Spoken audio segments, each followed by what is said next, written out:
Welcome to day 2 of our Medill Reports coverage of the 2018 Big Ten Media Days. I'm Nick Mantas. And I'm Alexa Adler. Head coaches and players from 7 schools addressed the media this morning. And one of those coaches was Ohio State's Urban Meyer, who is looking to lead the Buckeyes back to another national title. With the departure of quarterback J.T. Barrett, Ohio State will have a new man under center.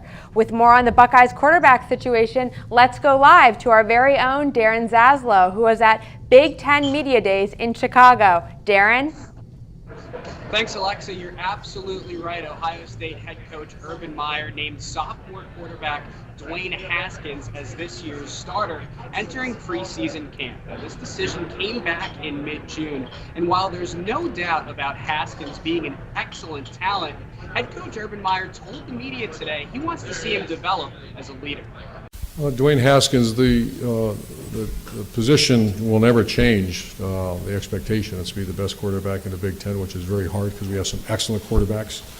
The one that the void is going to be the leadership component. That guy, I can't remember his name, was there for 4 years prior, JT, who I love that guy, always will. And what he did for our team inside, not many even people aware of, is I'll forever be indebted to J.T. Barrett. That's how good a person and leader he was. In last year's Week 12 win at Michigan, Haskins actually entered the game for the injured J.T. Barrett, and Haskins was excellent.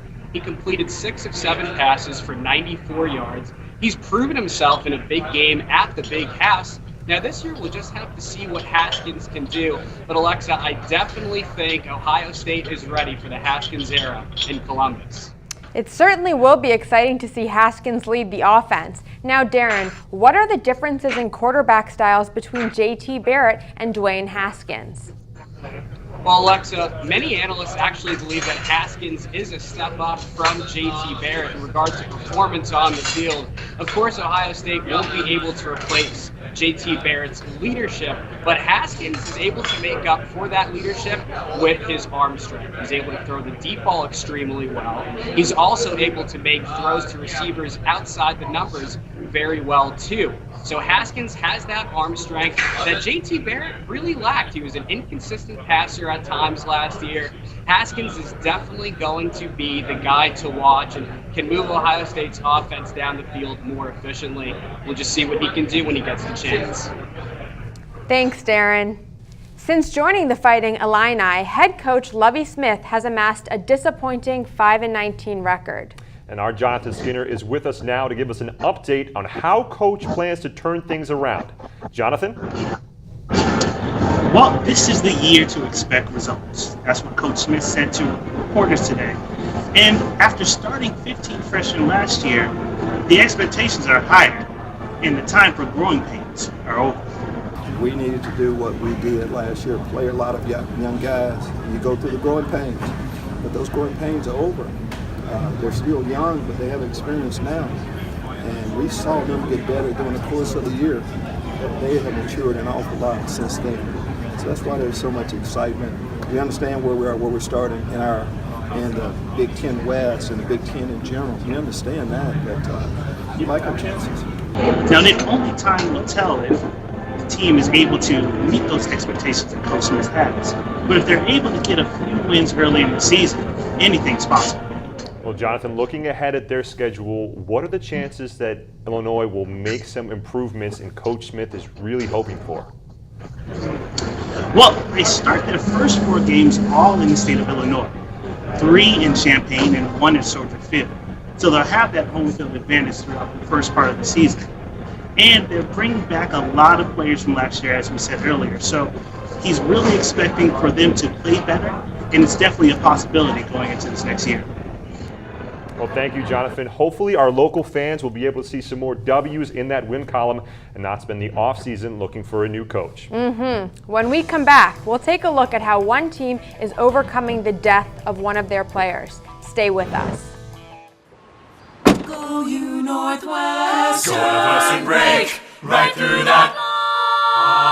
With our colors flying, we will cheer you all the go. Go you Northwestern, fight for victory. sweet victory, spread for the fame of our fair name, and go Northwestern, win that game. Go Cats! Welcome back. The Maryland Terrapins are looking to bounce back after a disappointing 4-8 season last year. Head coach DJ Durkin's program is also dealing with tragedy off the field. Our Jake Riepma is at Big Ten Media Days in downtown Chicago with more. Thanks, Alexa. You're exactly right. After the tragic passing of Maryland offensive lineman Jordan McNair, DJ Durkin said that really put things into perspective for he and his program. And he reminded everybody that this season they're playing for something bigger than football. Obviously, the loss of Jordan has been a tremendously difficult thing for our entire program to deal with this summer.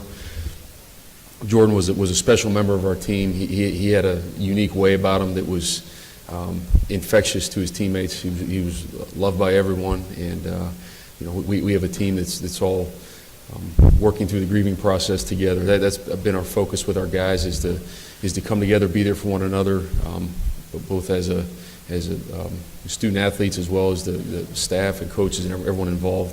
Now, guys, as for the way things are shaping up on the field for the Terrapins, their struggle at quarterback was no secret last year. They started 3 quarterbacks in the month of September alone.